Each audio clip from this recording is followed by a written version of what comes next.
What is going on, guys? Carter here with Edge Mindset. Got another unboxing for you, and in this package is probably my top choice recommended affordable overbuilt tank knife. Now, some of you may know exactly what's in here just because you know me, you know what I like, and you know maybe what I would pick for this.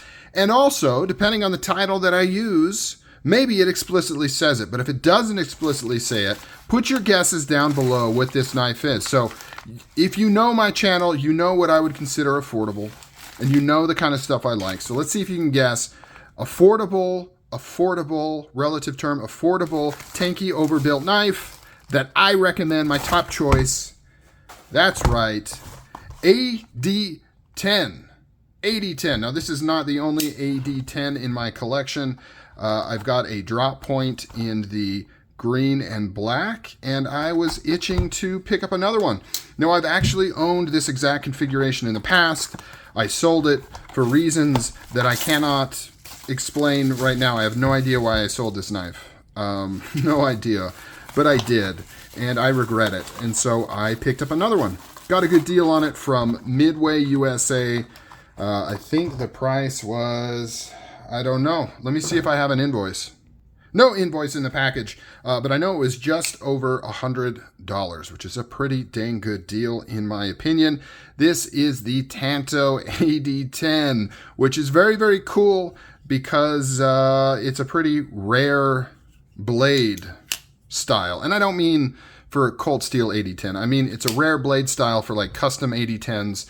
Andrew Demko, who is the designer of this knife, creator of this knife, he used to work for Cold Steel as a knife designer. He invented the Triad lock.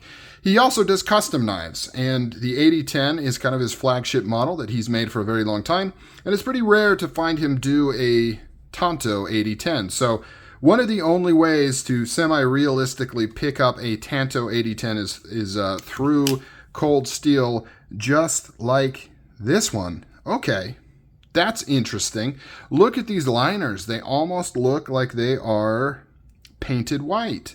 Now, I don't think they are. They are aluminum, but it looks like they have like blasted them or something, which is different, I believe, than what I have on my other AD10.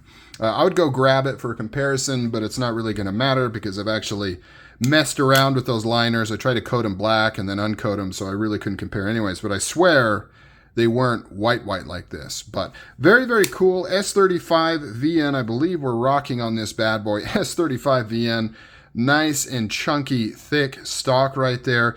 It is hollow ground though, so it can cut. Now, it's not going to be a super slicer. It's not going to fly through material like something with thinner blade stock, like even this 8020S right here with a full flat grind. This thing is going to do much better at slicing, but look how robust this tip is with that Tanto. This thing could, I mean, you can pry, you could twist, you could do all kinds of fun knife shenanigans with a tip like that. Very, very good. Really thick on this flat ground portion right here, which is what Tantos are made for. Having a penetrative stabbing tip that can withhold a lot of abuse, and then you've got some better cutting capability back here. Of course, you got this Triad lock, which is bar none the strongest lock in a folding knife, in my opinion, ever, is the Triad lock. Now, I know some people might debate that with a few others, compression lock, things like that, but I hold true that the Triad lock is the strongest. Now, not necessarily the best, right? Because when you're talking about best locks, there's more things to consider than just strength, namely ease of operation. You know, it can be a one-handed operation. It can get a little bit dicey if you're not careful. Ideally, you would unlock this knife with two hands, but once you get the skills, once you get the Triad lock skills, you can learn how to unlock this with one hand. Still not as easy as a frame lock or a liner lock, like this Vosteed, no, Remet, like this Remet right here.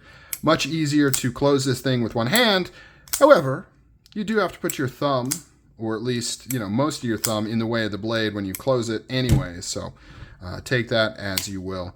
Really like this satin finish blade, satin finish flats on there. You've got the belt satin grinds, look really, really good.